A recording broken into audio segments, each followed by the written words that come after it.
The world is fickle. Ain't nothing you can do about that. Doesn't matter how popular you are or how much people like you. All it takes is one mistake and bam, that's it. You're in the doghouse. That's a tough switch to take as well, because you go from the prettiest person at the dance to yesterday's news. Nobody wants to go through that.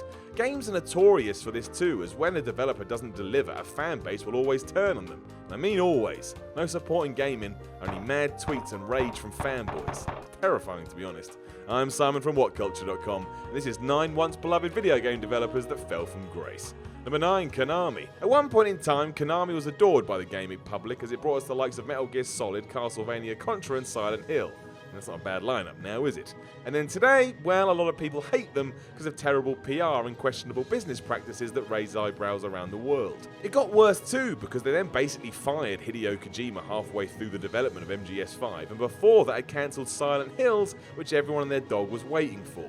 Konami even instructed their lawyers to stop Kojima collecting an award for the Phantom Pain at the Video Game Awards 2015, which did result in a public shaming from host Jeff Keighley, and he essentially called Konami out with millions watching worldwide. That is really bad. Number 8, Infinity Ward. At one point in time, Infinity Ward were untouchable. The kings of the industry, thanks to Call of Duty 4, they genuinely disrupted the entire business and created a new wave of momentum that we're still seeing today. And the bad times came. As it turned out, Jason West and Vince Zampella, who headed up the developer, were having secret meetings with EA. When Activision found that out, well, they were a bit mad, as they would be. The response was to march the pair off the premises straight away. This led to the formation of Respawn Entertainment and Titanfall, but it also spelled the end for Infinity Ward in many ways. Becoming just a cog in the wheel when it came to Call of Duty, you could argue Treyarch produced better experience these days, and back then, that was just unthinkable. It's the truth. Number 7, Raven Software. Raven Software was pretty damn good between the mid to late 2000s. It was responsible for Marvel Ultimate Alliance, Star Wars Jedi Knight 2, X-Men Legends. I mean, they did Singularity 2, but at least they tried with that. You could never fault them for their passion. From here though, Activision decided that wasn't what they wanted them doing and arranged the developers, they just existed to produce Call of Duty DLC. And that makes sense in many ways. COD is the cash cow, so it should be all hands on deck. But it saw Raven go from unique studio to faceless warriors. Seems like they deserved a little bit more. Now they're just making zombie maps. Number 6, Square Enix. Controversial one this, because without doubt Square Enix continued to be a huge success with numerous massive franchises under its belt. I mean, if you're responsible for Final Fantasy, you can't exactly go too far wrong. Therein lies the issue though. That series has become so big and so popular within games, the expectation for new entries has almost gotten to unrealistic levels, meaning no matter what Square does, someone is going to be annoyed.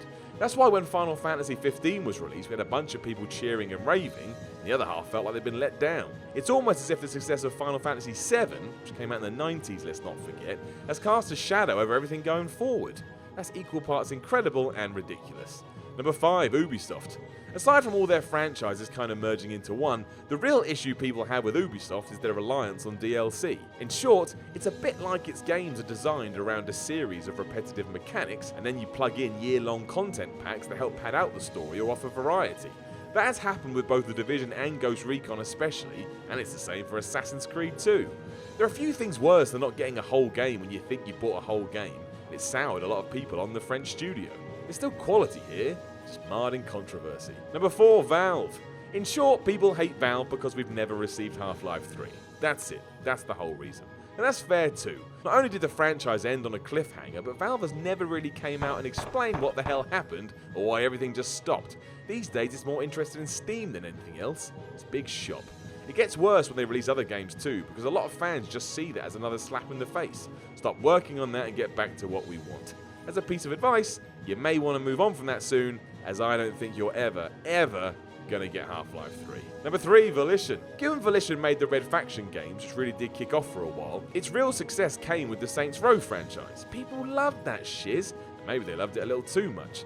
That's why when Saints Row 4 went a little too wacky, as well as Get Out of Hell doing the same, a lot of gamers decided the series had gone too far and it wasn't a patch on what it used to be. This all led to Agents of Mayhem, which didn't have the fun or personality of the previous games at all, and now no one is even thinking about them, let alone having a chat. That is crazy considering Saints Row 3 was often compared to GTA. What a fall from grace that is. Number 2, EA. Why you forget it now, at one time in history EA was on fire, by and large everyone loved them. All their games were met with a certain amount of excitement, even nonsense like James Bond Everything or Nothing, which was actually great, and you should go play it. They're still huge today and making money like crazy, but hardcore fans now have a huge bee in their bonnet with the developer/publisher, as they overly rely on microtransactions and kill off franchises that a lot of people like. How you doing, Dead Space? You alright? No, you're dead. On top of that, people are kind of mad that they also take studios like Criterion and stop them doing things like Burnout. And we don't know the specifics behind that. When that does go down, the finger of blame points at EA. Simple as that. Number 1, BioWare. A few years ago, BioWare were everything. Mass Effect, KOTOR, Baldur's Gate, Jade Empire. These were some of the best games of all time for a lot of gamers, and they always will be remembered fondly when you take a look back through history. And EA bought them. From there, everything seems to fall apart, starting with that ending for Mass Effect 3. Now obviously a lot of people overreacted to that, but it pulled the rug out from beneath the developer, and it's been error after error ever since. Dragon Age Inquisition fell a bit flat, and Mass Effect Andromeda was not only broken, but just wasn't that good. It didn't feel like a Mass Effect game at all, and it barely sold anything compared to what people were hoping. Anthem may be the title to turn things around eventually, but still, this is not the company it used to be. Know of any other beloved video game developers that fell from grace? Let us know in the comments below, and don't forget to like, share and subscribe. Then make sure you head on over to whatculture.com and read yourself some articles, and go to Twitter and follow WhatCulture at WhatCulture. My name is Simon from WhatCulture, and I will talk to you again soon.